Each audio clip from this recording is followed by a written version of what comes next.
Hello guys, welcome back to my vlog. Today naggagawa ako ng smoked salmon. Yan guys, ready na yan. So, may tatlo akong salmon guys na buo. Galing yan sa pag-fishing, yung tatlong salmon, yung malalaking salmon guys. Yan. So, lilinisan ko yan. Nandito ko sa backyard namin. Lilinisan ko yan.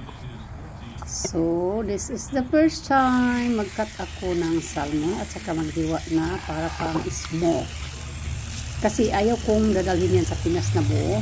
Kasi ang bigat naman yan guys. So, i-smoke ko na lang. May smoker kasi kami dito. So, napag-isipan ko na i-smoke ko na lang yan para light lang ang madala ko.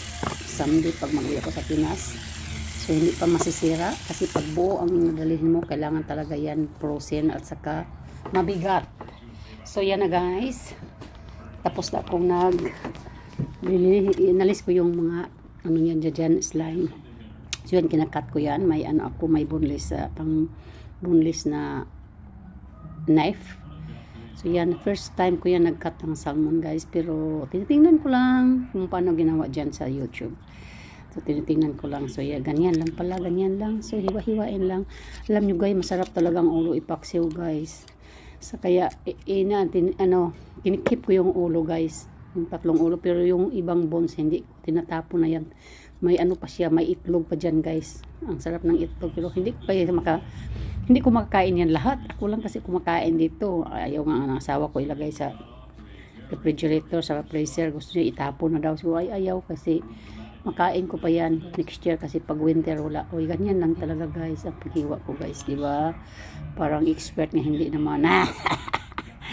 Try my best lang guys paano maghiwa ng salmon. Titingnan ko lang yan paano hiwain. So, inalis na yan ang bones. Walang bones dyan. Boneless na yan. Boneless. So, yan na guys. Di ba? Pulang-pula talaga. Oh, ang salmon. So, no, masarap yan. No? Ipaksiw yun. Yung inalis ko. So, masarap yan guys. Ipapaksiw yan. Kaya lang, wala naman akong kasama. Pag may kasama akong kumain siguro, hindi ko naman yan maano pagkain. Lahat. So, tinatapon ko lang yan. Nagtira lang ako ng ulo. Yung ulo lang ipapaksiw ko yan ng iba. Bukas siguro guys, isang piraso ng ulo ipaksiw ko. Kasi ako naman kumain. So, yan yung isikan naman na salmon. Hiwain ko naman yan.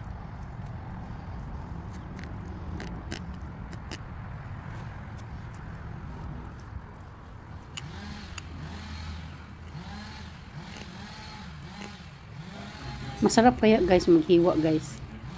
And then hindi mo masarap may sounds krak krak krak. Ang mga buto ba guys na alis talaga, di ba? Masarap tingnan pag ganyan maghiwa.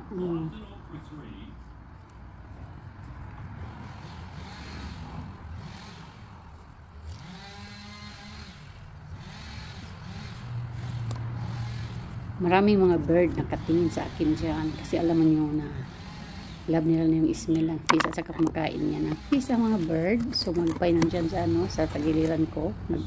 Nagawa sa akin kung ano ang ginagawa ko. So yan na guys. So ito guys ang bones guys. Tapon lang yan guys. Sa freezer sa Friday yan itapon ko. I-freezer ko muna. So ito na guys lahat ang nagawa na salmon. So itapon na lang yan guys. Tapos ko nang na-slice yan lahat. Ang sarap. Yung dalang ang bones. Nagtatira. So ito na ang steak. Sa mga steak para sa aking smoke. Thank you for watching guys.